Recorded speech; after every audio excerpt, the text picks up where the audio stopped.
Thank you, Asmus. Ladies and gentlemen of the media, good afternoon. Welcome to the July 2013 Prime Minister's monthly press conference. Today, I wish to discuss the following: debt, Boundaries Commission, expanded consumer protections, expanded employee protections, and home ownership expansion. I want to start by saying that the people of St. Kitts-Nevis have seen dramatic improvements in our air and seaports, in our highways and healthcare facilities, telecommunications and education infrastructure, also our agricultural and energy capabilities, and so on.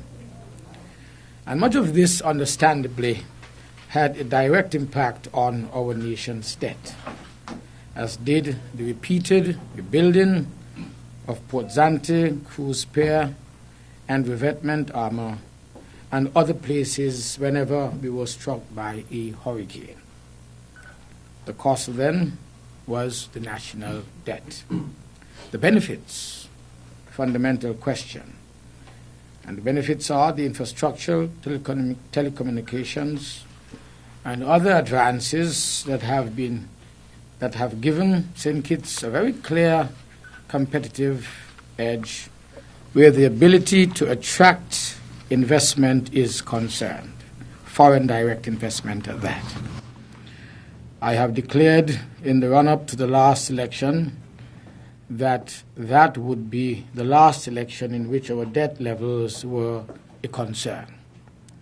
Today, after many years of extremely hard work, the nation's debt has been reduced greatly. After having already been reduced to 135% of GDP some months past, we have been successful at reducing the debt even further, and our debt to GDP ratio now stands at 100%. This, I believe, is something that every Kittitian and Nevisian, regardless of political affiliation, should celebrate. Now, let me look at the Boundaries Commission. This commission is comprised of 2 members selected by the government, 2 members identified by the opposition, and the chair, all of them being appointed by His Excellency the Governor General. The Commission has been working on needed boundary changes since 2012, and I wish to thank them for their efforts, since their work will be key to the government's duty to change constituency boundaries based on the following: 1, the dictates of our Constitution; 2, the glaring numerical imbalances amongst various constituencies, that is, the residents or inhabitants amongst various constituencies; and 3, the international election observers' repeated urgings that boundary changes be implemented. My cabinet is focused on protecting and advancing the interest of our nation. And we know that to do this, we must first protect and advance the interest of the individual. In keeping with Labour's 81-year-old record of unmatched social upliftment, we have moved to further protect Kittitians and Nevisians in their capacities as consumers and private individuals. And we have done this via stronger protections for the individual where credit and hire purchase agreements are concerned. We have revised bankruptcy laws so that bankruptcy is no longer a crime, and counseling and other supports will be available to those attempting to establish a sound financial footing.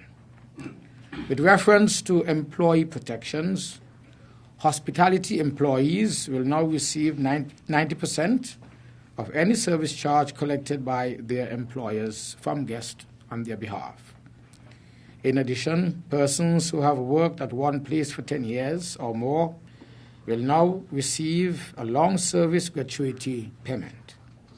Finally, persons who find themselves temporarily unemployed, through no fault of their own, will soon be able to be eligible for assistance.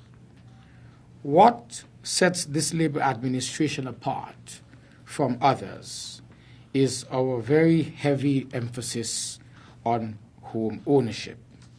And this is at all levels of our society. And we continue to great effect along that particular path. We have extended our concessions on building supplies for first-time homeowners. And so I urge all who now are acquiring their first homes to take note.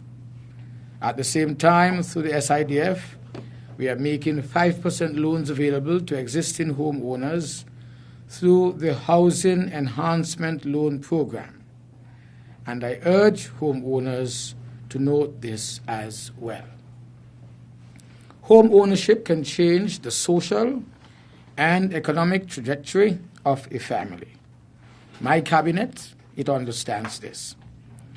And this explains our heavy and relentless focus on home ownership.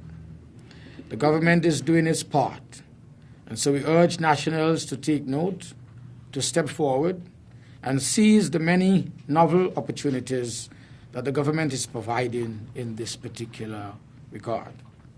Finally, members of the media, the world-famous Golden Lemon Hotel has been purchased by Belmont Resorts, which will bring to the Capistia region of our island its first 5-star boutique hotel, and undergird the government's commitment to ensure that development in St. Kitts is not limited to the Bastia Southeast region alone, but is manifest in many other ways, many other areas of the island as well.